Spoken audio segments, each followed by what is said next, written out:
What's up, folks? This is Slumbercast. I'm David, and I'll be your host. With me, as always, is Dan the Man and HicHaddock. I've been waiting all week to do that. Do what? To do that intro. Oh, it sounds like you've been working on this. I'm surprised you've prepared. Shit, I feel unprepared now. What do you mean, surprised? My name's Naomi, and she has big ass boobs. Unfortunately, that's the only thing I've prepared. Hit me with some news. Five Nights at Freddy's sister location. I want to play it. Awesome. Yeah, apparently they got it canceled, which is total bullshit. I mean, let's be honest here. It's not canceled. It's just a power play by Scott. Well, that's nothing new. This is still an industry. This is a business. People are going to do that. Yeah. That's how we got Call of Duty, Black Ops 3, and Advanced Warfare. Quick money grab. Well, plus, I mean, if you think about all the shit that Scott's done in the past, like, there's no reason to think that, you know, it's actually canceled. True enough. But then again, I remember hearing rumors that Microsoft was going to buy the rights to Silent Hill, and that never happened. Microsoft got the rights to Minecraft. Microsoft has the rights to fucking everything as long as they want it. Yeah, they got the money. Freaking jack the prices of Minecraft. I still need to check up. Actually, I'm gonna do that right now. I gotta check up on that that deal that was supposed to be in the works to sell Xbox to Sony. If you heard of that. They're gonna sell Xbox to Sony? That was the word. Apparently, that was a deal in the works. The main thing is whether or not it got through the FCC. I'm about to look that up right now. Podcast. Well, I mean, let's hope, man. I mean, I'm not really big into Microsoft anyways. Yeah, but the issue is fanboy, I guess. But the issue is Sony monopolizing consoles, and that's not good for anyone.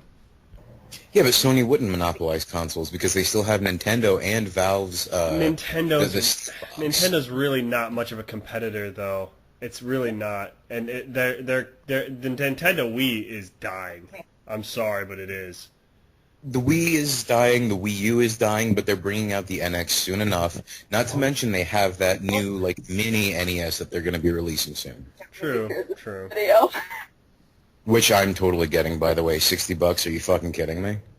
True. Just going to relive my childhood for a week. Sorry, bye, Slumbercast. I'm playing retro games. Ain't nothing wrong with that, man. Yeah, dude, I'm definitely looking forward to it. But the game list is crazy. I mean, there's 30 different games. It has HDMI support. Now that does sound good because that's the main issue I had with Nintendo before is that they were limiting themselves before. You were basically expecting us to buy the Wii U so I could play Legend of Zelda. That's about it. Yeah, like, the thing that really bothered me about Nintendo for the longest time is that the GameCube was so ahead of its time. You know, it ran in 480 progressive scan, which is something that a lot of consoles didn't do at the time. And yet, the Wii U was so far behind, or the Wii itself was so far behind. The Wii was a good concept, they just didn't execute very well. Exactly, not to mention the motion controls. There's plenty of reviews you can look at. It was an idea that was ahead of its own technology. Mm-hmm. But now you have stuff like now you have stuff like the HTC Vive and stuff, which is capturing motion perfectly. I mean, the Vive is 1-to-1. So I mean, I haven't actually tried the Vive before, but I have experienced the Oculus Rift before at a convention, and that is something else. Is it really? Yeah, it was for a horror game. And this thing was practically in polygons, and it still scared the shit out of me just because of the experience of seeing it in first person. This thing was so advanced. The game itself was you sitting in a wagon and going through this forest, and you could lean over the side of the wagon and look at the side of the wagon and see the wheel. That's actually pretty cool. Yeah, that's insane. Yeah, for technology, that's definitely very cool. Yeah. I'll bone you. That's very not okay. I mean, it's very not okay, Dan. It's not. Is it not okay that I'll bone her with a bone? Shut up. I think we're getting a little off the rails, aren't we? I have no idea what's even going on anymore. My friend is talking. The host is giving up. No, don't give up. We can I'm just gonna change. I'm gonna put the. I don't have a picture for my Skype profile right now. I'm just gonna put it as a sign that says I quit. Do it. I just a white flag. I surrender. Sorry. Well, you tried at least. No one can say I didn't try. Is there like a little 2-inch trophy that says you tried? A commendation. Yeah. Just a consolation prize. All right, so let's talk reboots. There's a lot of reboots coming out in the remainder of this year. We've got not necessarily reboots, but reinstallments, things that are being updated for newer consoles, like, for example, the BioShock collection. That looks pretty awesome. Which I'm super excited about. That's pretty amazing. Because I personally like the first two BioShocks better than BioShock Infinite, in my personal experience. I can totally understand that, too. I mean, BioShock Infinite went way off of the original BioShock formula. It was which good. Isn't a bad thing. It was good and it was well executed, but it feels I have more of a personal connection to the first two games. Don't make me vote you. No. Don't make her do it. Down. Don't make her do it. I like how this is just in the background of the podcast. Oh yeah, no, perfect. I was worried at first, but this is magical. Oh, of course. I guarantee you, there's people that are going to come to this for gaming news, and then there's people that are going to come to this because of the few train wrecks we have. Oh, well, you have to have that in a podcast. You have to have that in a podcast, or it will be horrible. Absolutely. I mean, at least for comedic value. If you're perfectly on topic in a podcast, you've failed. I failed on a podcast? What? Not yet, you haven't. We're still waiting, though. It's like, what's a podcast? A podcast is the stuff that people sit and listen to. It's like a YouTube video that's just audio. It's like radio, but on the internet. Because I finally shut up. It's kind of like radio, except it's not always live and it's on the internet. Exactly. I just don't understand that. And that's so as far as reboots go, I actually saw the Resident Evil 4 reboot they made for PS4. Yeah, I actually have that. I have that for the Xbox One. It's pretty good. I never played the first one, but I'm liking the experience so far. And I've experienced Resident Evil 4 on several different consoles. I've played it on GameCube, PS2, and I have the PS3 version right now. And the thing that really gets me about it is that they just released the same fucking thing they did for PS3. It doesn't make sense. I mean, it's not a complete reboot. It's a remastered version, and it's updated for newer consoles. And what that does is, no, it doesn't revamp the whole game, but it does allow you to experience that game in the quality that a newer gen console will give you, with the highest, particularly in graphics. Which is interesting because I've never valued graphics over gameplay, not even a little bit. No, but it's the same experience you had, but it looks a lot nicer. That's really what it is, and that's nice. That's nice, and it's especially for people like me who want to play it, but no longer have one of the older consoles, and you get sort of bummed out, like you missed the chance to play that game. Now you get to play it. Yeah, not to mention the fact that it can definitely introduce different gamers from different generations into the old school, where it actually shows where a lot of the newer stuff came from. And from a business standpoint, it makes sense for the game producers because it's a low-cost way to make a little more money off of a game they already made. Yeah, not to mention it's good to hold people over until Resident Evil 7. Exactly. It's like what I was talking about with Skyrim before, the reboot they're doing for that. It's a very smart move for Bethesda because it's not really looking like they're going to make a new game in the near future. So it makes sense for them to do a low-cost remastery of one of the most successful games ever. Why not? Yeah. I'll play the hell out of it. it's the same thing that Nintendo did. They re-released Wind Waker for HD, they re-released Twilight Princess, and now they're going to be coming out with Breath of the Wild. Yeah, exactly. And I feel like it was just to hold over the players and give them the old experience to get them hyped up for the new game. It's also a good way to test the waters as far as markets go. See how newer players like the older experience, and then learn from that. Exactly. Because the new Zelda is supposed to be open world, which is a totally different change.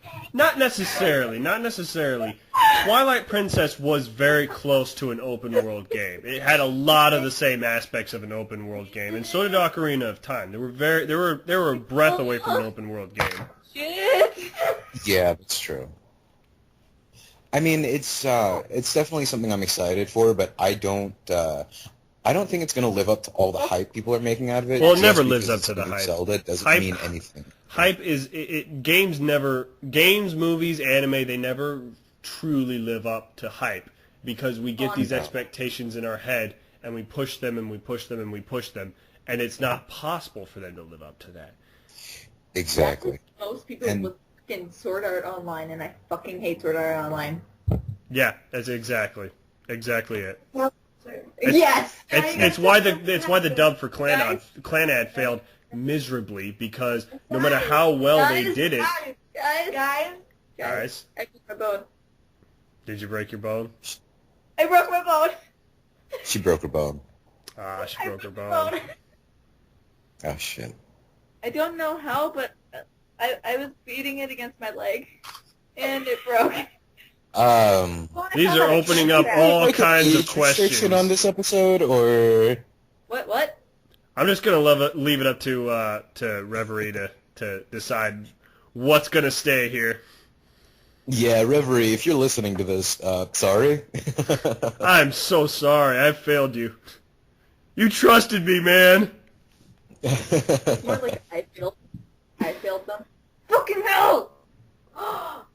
You know what, though? It's all right, because this is actually adding quality to it, I think. Hell yeah. Mainly because it shows that this is actually just a real fucking chat between a few people that like games. It's not like a produced thing. Like, we're just on a group Skype call. Just like audition on a random website. G4 proved that produced things in talks with games does not work anymore. My microphone. Yep. Exactly. Like, you cannot produce this shit. It has to be something. It's too personal of an experience. Exactly. And that's the same vein of, like, Let's Plays and stuff. That's why so many people like stuff like that. It's because it doesn't have production. I mean, the highest grossing people on YouTube are people who do Let's Plays. Easily. Bar none. Exactly. I mean, Markiplier, even the Game Grumps. There's so many people that do all this stuff, and people love them for it. Yeah, I've watched the shit out of them. Exactly. Oh, I absolutely do. I love the Game Grumps. I think Markiplier is best when it comes to horror games. He's a little obnoxious on other stuff, but when it comes to horror games, pure entertainment value. Stop showing me pictures of babies! It's not too over the top, but he knows how to play on what it gives him. And his reactions are phenomenal. Like on the park when he's going up the little escalator, it's like, I don't know, things seem to be awfully kerfuckled around here. I'm sensing an overwhelming sense of bad. My friend's showing me pictures of babies. I don't need to know that. I really don't, Hick. Please don't bring that up. I don't need to know that. You didn't know what? That you're looking at pictures of babies. That's opening too many doors. I'm getting too many unanswered questions now. Are we going to be talking about educational games now? I don't know. I don't want this to turn into a thing. We could talk about Mario's preschool years. Oh God, no! Baby Mario! Don't touch me, Dr. Mario. Don't touch me, Dr. Mario. I don't know where your life's been. Oh, I remember I was at this convention once, and there was flyers posted all over the place that said, "Dr. Mario is not a licensed physician. Do not let him touch you." What? Why do I need to drop my pants? I'm just coming in for a checkup of my throat. Doctor, do you really need 4 fingers for a prostate exam? Yeah. Jesus Christ. I don't know, it just came to me. Oh man, the muses are really on our side with this one. Oh, fuck yeah. Alright, reboots. There's another one I was thinking of, but I forgot it completely. We talked about Skyrim, talked about Bioshock, talked about Resident Evil. What else we got? Has anyone played the Gears of War reboot yet? I haven't. I actually haven't gotten into Gears of War at all. I don't do Xbox games. I never did Gears of War, so I didn't really get into the reboot. Mm-hmm. Actually, no, I think I actually tried to rent one, but I got a shitty copy and it wouldn't run. Apparently there's a huge thing going on right now about Battlefield 1. Oh, yes. I'm going to pee all over myself when that game comes out. Just like an excited little puppy. The reason Jesus. I know about it is because I like to frequent energy drink stores. And true it's gamer. posted all over the monster cans that I buy. Of course it is. It's like, oh, cool. Because like, the multiplayer community is energy waiting drink for this and game free because it's proven to pretty much redefine multiplayer experiences. It's going to be, and plus Battlefield has such an enormous cult following as far as multiplayer goes. Yeah, it does seem like that. Always, it's almost as much as Call of Duty, almost. I will say that I actually haven't really been into Call of Duty. I was one of the people that kind of stood on the sidelines and judged from afar. Oh, but I've tasted. I actually tried it. My sister's husband had bought Call of Duty Ghosts. And I was like, all right, you know what? Just let me borrow it real quick. I'm going to give it a fair shot and really try to give it the attention it deserves. And I was actually genuinely impressed. I feel like Ghosts is where they started to go downhill. Is it? The gameplay is all right, but the campaign was just... if you played other Call of Duty games before that, you would see what I'm talking about, because the campaign was just so shit. It definitely did feel off. It was... I mean, and I'm one of the guys going, does anyone remember when these games were about history? It's true though. This was okay. World War II before. No, Odin is a real fucking thing, man. Fucking rods in space. Oh yeah, man. That's a real thing. I swear to God. And we got and we got soldiers running around with cybernetic limbs too. No, I swear to God. Look it up, okay? I mean, because I imagine it's something in development, but I highly doubt that's something we have at the ready. No, it's almost ready. Yeah. And the thing is the reason they can do it is because there's a treaty kind of thing going on where the UN and all the fucking nations have signed this thing to make it so that you can't put weapons in space because I guess they said like it's unfair. Well, it's not just unfair; it's potentially cataclysmic. Exactly, but that only qualifies certain things, right? So you can't put like nuclear warheads in space. That's the main fear, yeah. That's why we went to the moon. Well, the reason they can do Odin is because it's just fucking steel rods. Yeah. It minimizes the collateral damage. Exactly, and it's a loophole. Well, and I'm actually all right with that because it's not... I mean, you would have to have regulation upon regulation. But number one, with steel rods, you don't get nuclear fallout, and I'm happy to hear that. I'm on board for that. I do not. The second thing is I don't see that. I get the feeling that's going to be almost done for about 50 more years looking at our defense budget. I'm sure. But we are getting way off track. Nobody wants to hear about world politics on this show. Fuck that. But my point being, I love Battlefield 1 because it's a goddamn historical game. Finally. Is it really like historically accurate? It's about World War 1. Oh, good shit. No shit. Who's made a game about World War 1? That's fucking awesome. I'm excited. Yeah, I mean, I actually might check it out now. It sounds pretty interesting. The multiplayer has something interesting at the end of each match called a behemoth. It's and it can vary based on the map. For example, one of them's a Zeppelin, and another one is that one of them gigantic train guns that the Germans had. Yeah. And I think some of us had too. And the interesting part of it is it'll only appear on the side of whoever is coming in last. So it's sort of an equalizer. Huh. But at the same time, they can be brought down too. So it's like, on the one hand, it gives the losing team a chance to swing back around and maybe pull a victory. But on the other hand, if it gets brought down, that's basically the nail in the coffin. Right. So it really just depends on how your team is organized and how the skill of the players compares. And if you can make use of it. Yeah.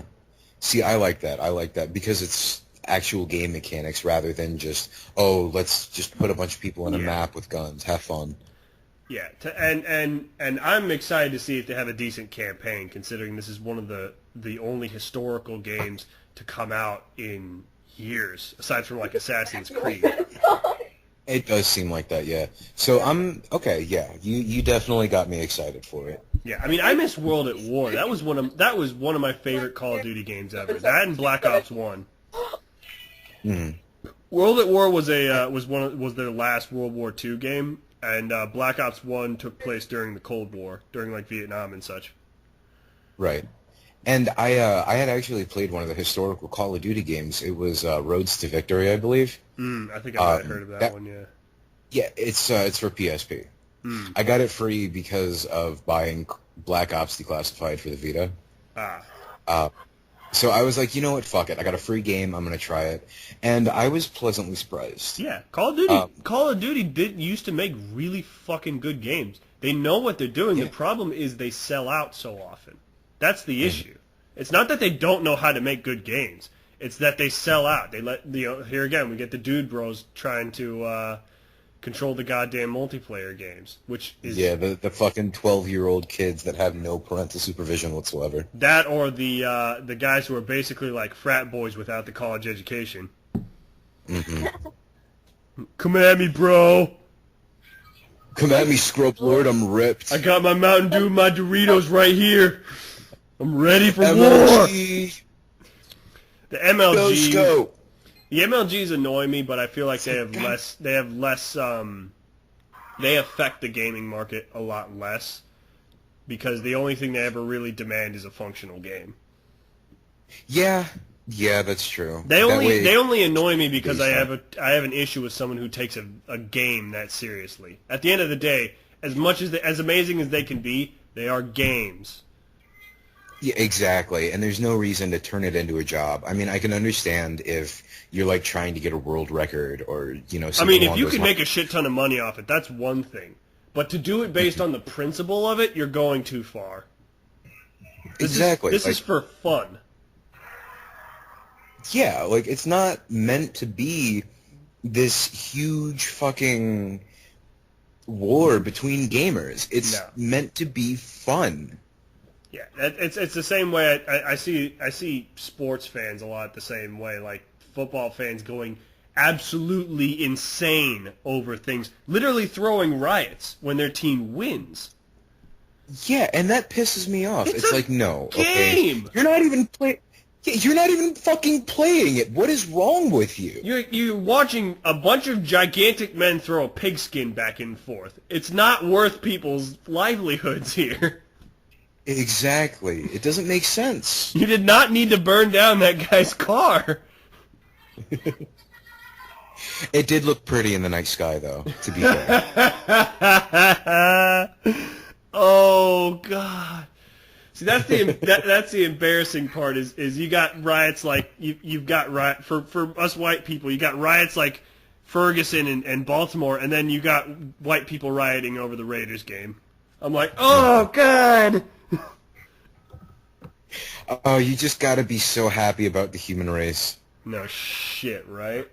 Holy God. The only guy I think should ever have the right to get excited about sports is the Spanish language soccer announcers, and that's because they do it right. I'm not even going to try and imitate it because I don't speak Spanish. Oh, I don't either. It would just come out as gibberish, but like it's so fucking exciting to hear. Even if you speak Spanish, you can't impersonate those people. Those guys are ridiculous. It's like you have to be a native speaker of Spanish. You have to also work at the fucking auction house down the street. I don't even think native speakers of Spanish can impersonate those guys. It's like, what the fuck? We need those. That would spice up gaming competitions. That would be spectacular. Oh my god, if we could actually get the football announcers. Oh god. That would be incredible for especially for like a spectator on a map. Oh Jesus. Poor boy. I guarantee you that spectators would be used a lot more. There would be videos just spectating for that effect. I'm listening. Man. I'm listening. He said about 50 words, and the only thing I understood was goal. Oh. Holy crap, has this been 26 minutes? Jesus. We're actually doing really well this time. Wow. Yeah. Which means that gives Reverie more room to edit out all the crap we've done. Absolutely, yeah. Reverie, have a fucking ball with this. I don't know. Throw in some wacky sound effects, you know. My name's David, I'm your host, and I'm fucked! My name's Dan, and I just give up. I surrender! My name's Jason, and I don't want to die! Please. We are all going to die. Oh, God. We are just the kings and queens of comedy, are we not? The sky is falling! The sky is falling! The sky is falling! Oh, wow. We completely derailed there, didn't we? Oh, God. It's incredible, though. All right. It's just like watching a meteor fall to the earth. Oh, yeah. And you know you're going to die any second. It's grotesquely beautiful. Exactly. Morbid curiosity mixed with the beauty of nature. Speaking of grotesque, God, I'm pissed off that PT never became a thing. Oh God! Don't even get me fucking started on that. But Resident Evil does seem to have some very strong PT vibes. It absolutely did. And I would not like that. I wouldn't like that if PT. The first 5 minutes I was playing it, it's just like, oh my God. Yeah. If PT had become a thing, then I would give Resident Evil shit for that. But I think we need that now.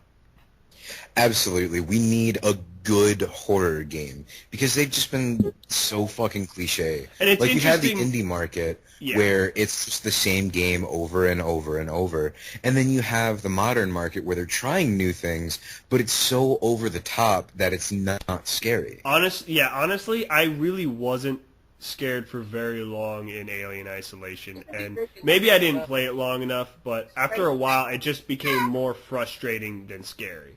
Like, it just became annoying. Just, like, leave me alone and let me get on with my life, you stupid fucking alien.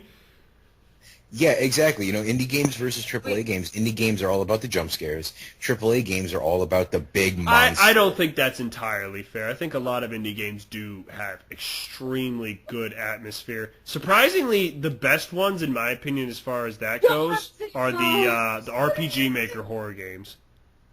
Yes. Oh my God, I absolutely love It's amazing the kind of atmosphere you can get with a pixelated image.